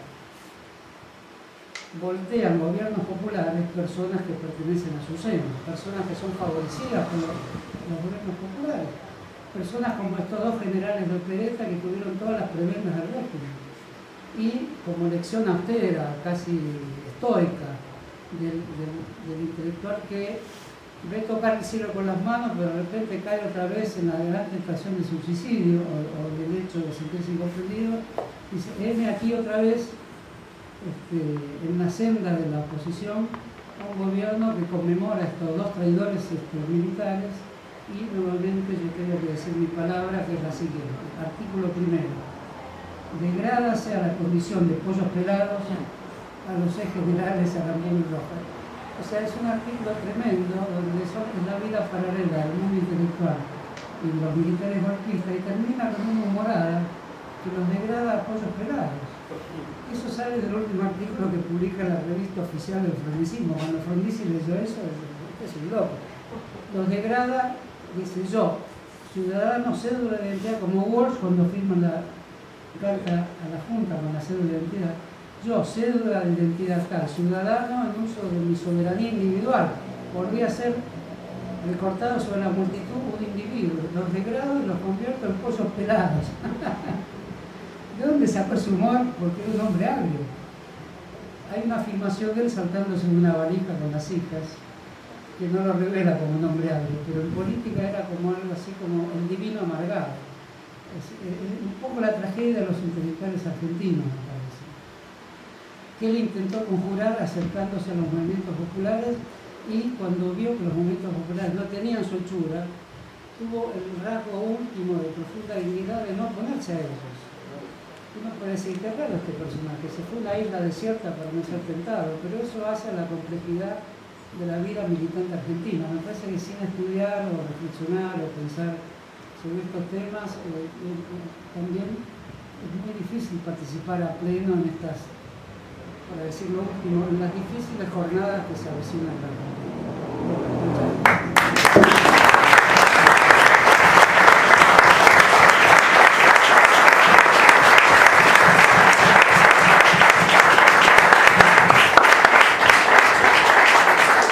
Bueno, les agradecemos a los dos. Disculpen los desperfectos que hemos tenido con el sonido.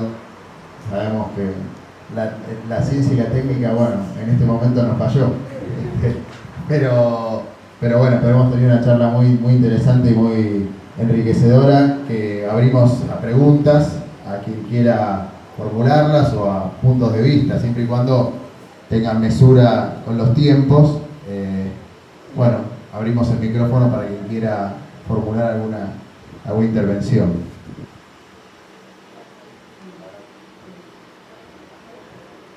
A ver si llega. Habíamos.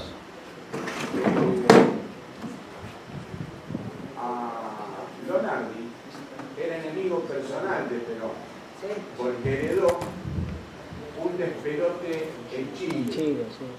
Que nadie, yo por más que lo he leído un montón de veces, nunca quedó muy claro cómo había sido. O sea, inclusive las referencias no son muy exactas. Pero representaban dos ejemplares diferentes de Chiquitari. Inclusive Rojas, yo no sabía que Aramburu, pero Rojas tenía la medalla de la lealtad. Y tener la medalla de lealtad era ser parte del sistema. Su último Mercedes-Benz lo trajo con un permiso de Eva Perón. O sea, eran tipos que estaban en el riñón del sistema. Pero además conocían la debilidad del sistema. Cuando dicen que van a bombardear la destilería de La Plata, sabían muy bien por qué razón ahí la cosa se iba a cortar. Porque la destilería era una hija directa de Perón. Pero bueno, podríamos hablar. Lástima que me perdí con el sonido, me perdí la mitad de la Bueno, espero que haya conferencia. escuchado la mitad mejor. Perón llega a decir de esa destilería, era un hijo mío. ¿Cómo? Perón de esa destilería, no sé hasta qué punto, Perón pudo haber luchado perfectamente, la gran tesis de Mircea Peña, ¿por qué no lo hizo? O sea, el general Iñiguez estaba... Hay una razón, Yo lo digo a esa expresión, la destilería era mi hijo. Es extraña esa expresión, ¿no? Perón dijo eso, era como mi hijo. Pero según lo que yo he leído, Perón estuvo en España después de la Guerra Civil y vio lo que había quedado de España y no quería, insisto, son cosas que están escritas y yo era muy chiquito en esa época,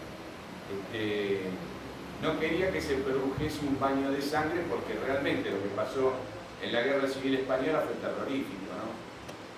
Pero bueno, es muy difícil estar en la mente de otras personas. Igual eso es considerable en Perón, yo creo que algo de eso pudo haber. ¿Cómo? Es considerable ese pensamiento en Perón, su definición de Perón el vivo no es en vano. De todas maneras, buena parte del peronismo de aquel entonces y de la resistencia siempre lamentó que Perón no hubiera dado batalla. Es el gran tema del libro de Mircea Peña. ¿Por qué no enfrentó Perón? Mircea Peña, que es un tropista, tiene la idea,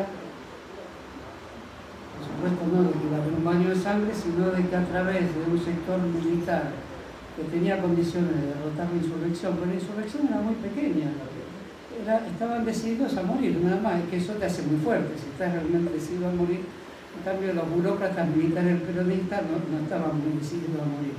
Iñiguez sí, Iñiguez era un militar que había ido a Córdoba también decidido a morir. Pero Mircea Peña dice que Perón tenía la intuición perfectamente confirmable que si ganaba el sector del ejército adicto tenía que establecer un nuevo trato con la clase trabajadora que iba a comenzar a reclamar efectivamente medidas revolucionarias. Esa es la tesis de desempeño, ¿no? Yo tuve un compañero de trabajo que era estafeta del ejército y me decía Franklin Lucero estaba llorando, que era el comandante en jefe del ejército, y llorando le decía, deme la orden de reprimir, vamos a defendernos. Y no se quería llegar al derramamiento de sangre. Sí, eso yo en su momento fui de los que pensó que estaba mal. Ahora, con la edad es muy importante, consejera, para el pensamiento. Uno trata de negar la edad, de decir siempre que dice lo mismo, pero la edad es una especie de epistemología permanente, ¿no? Ahora pienso que no estuvo mal. Un día vi en la televisión chilena un obrero chileno que decía lo siguiente: qué pena que Allende se suicidó, tendría que haber salido y organizado una resistencia. Bueno, esa es una diferencia. Allende era un médico masón,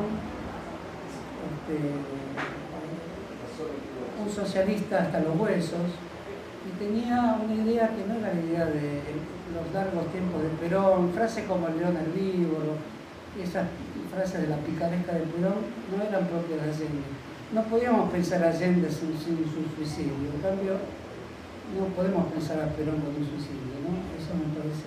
Por eso cuando vi que ese obrero chileno decía, algo de contramano hay, Allende es un suicida y Perón no es un suicida.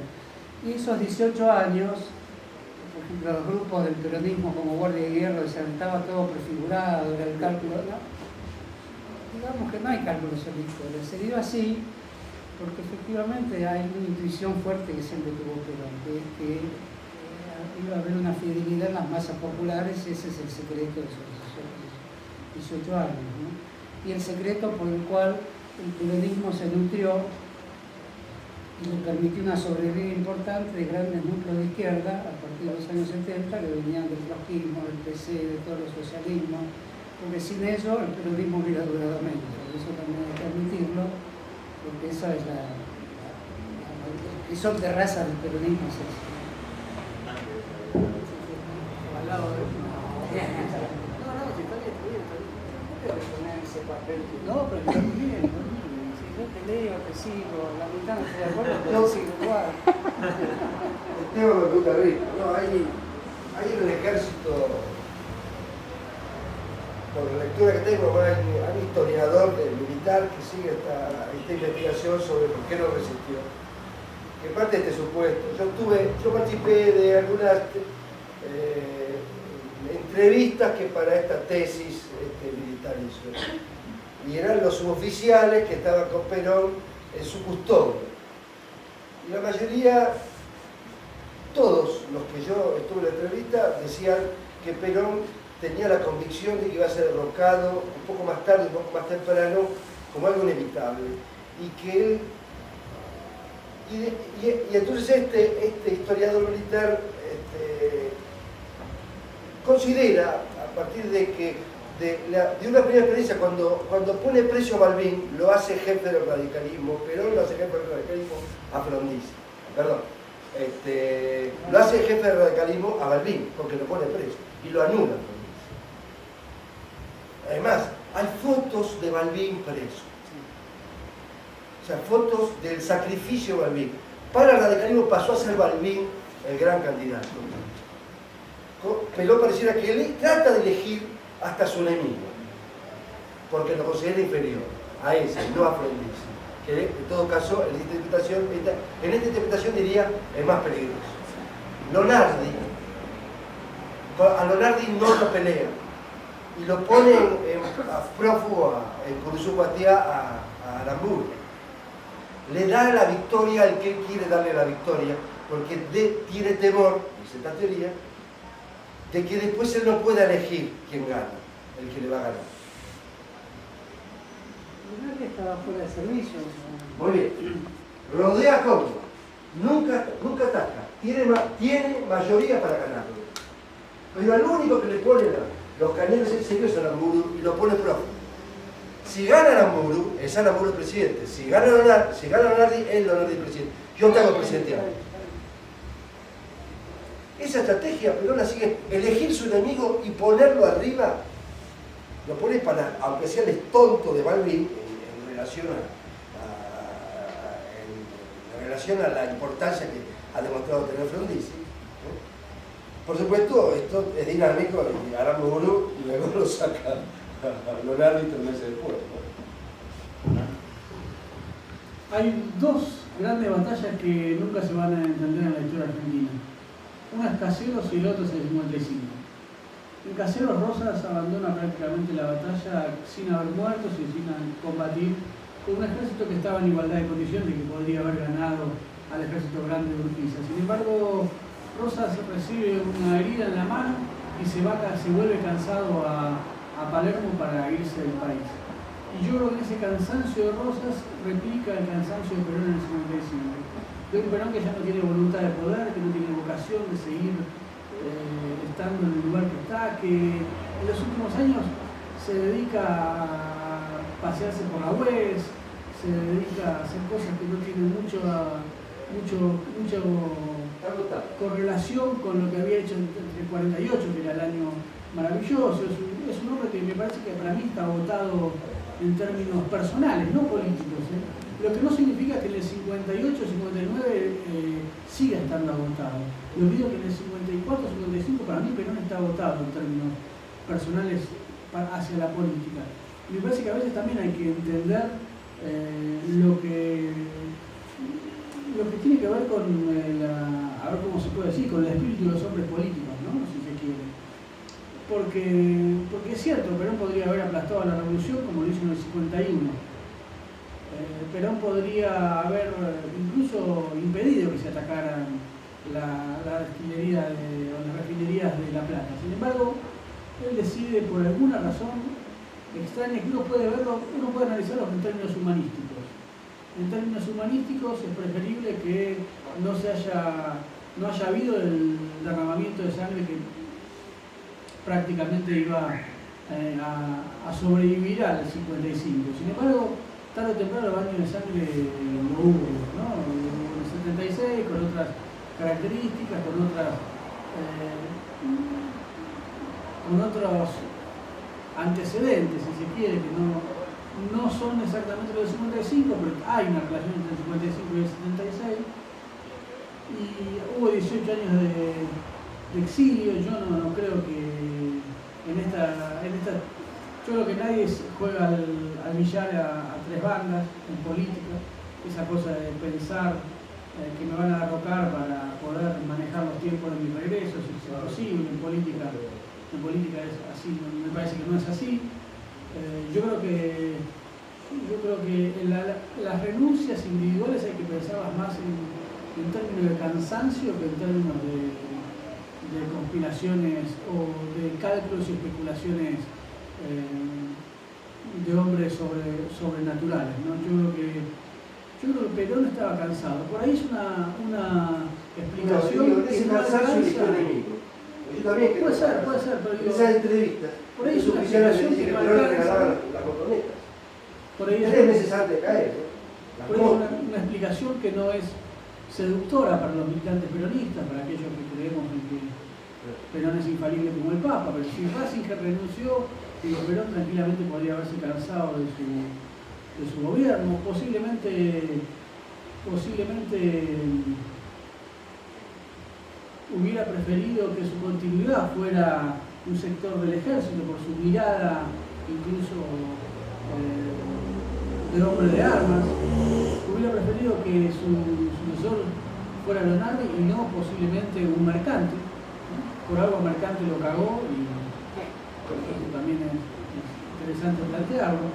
Pero yo creo que a veces no hay tanto misterio en las decisiones que toman los hombres políticos, sino que simplemente son cuestiones que tienen que ver con lo sencillo. Y lo individual también la decisión individual también es un peso importante a la hora de definir políticas. No todo es una visión ideológica, una visión política. Y yo veo un Perón agotado, un Perón mustio, si se quiere, entre el 52 y el 55.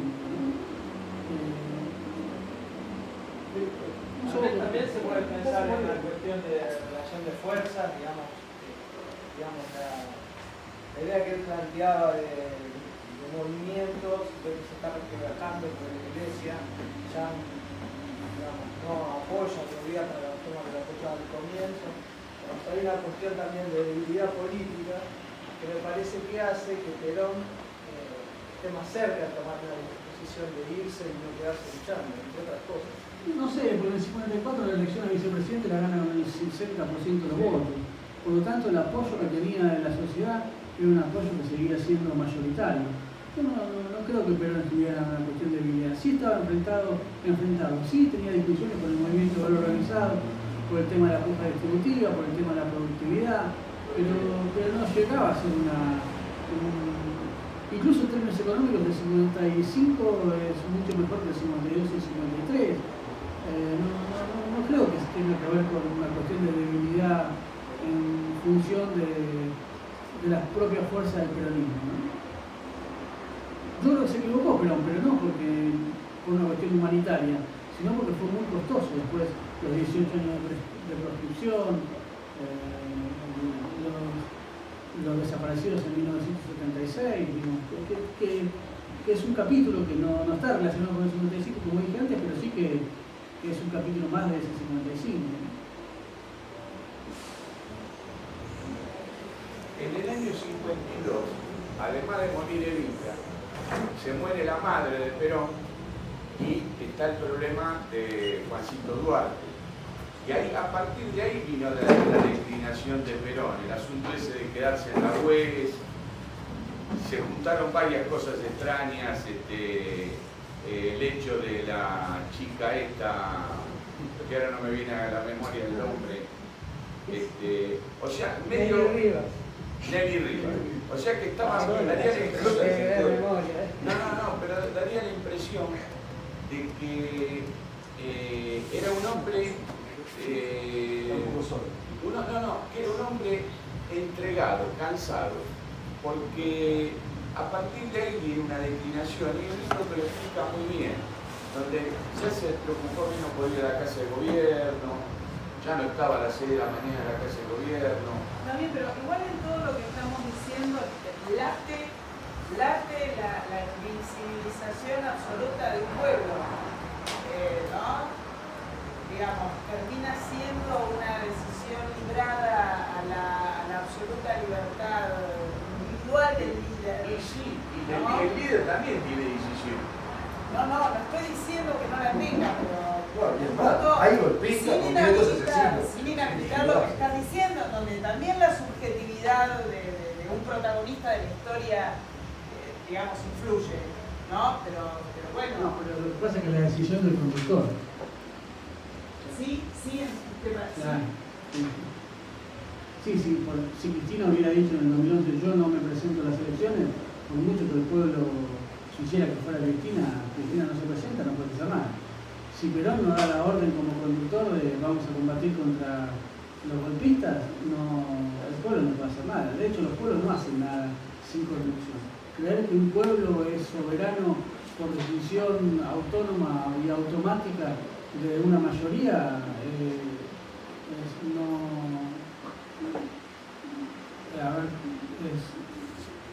comprender, digamos, sin caer en una visión romántica de idealización. No pasó nunca, por eso digo. Pero nunca los pueblos actuaron de forma autónoma, ni siquiera el 17 de octubre, que fueron convocados por sus organizaciones de base, digamos.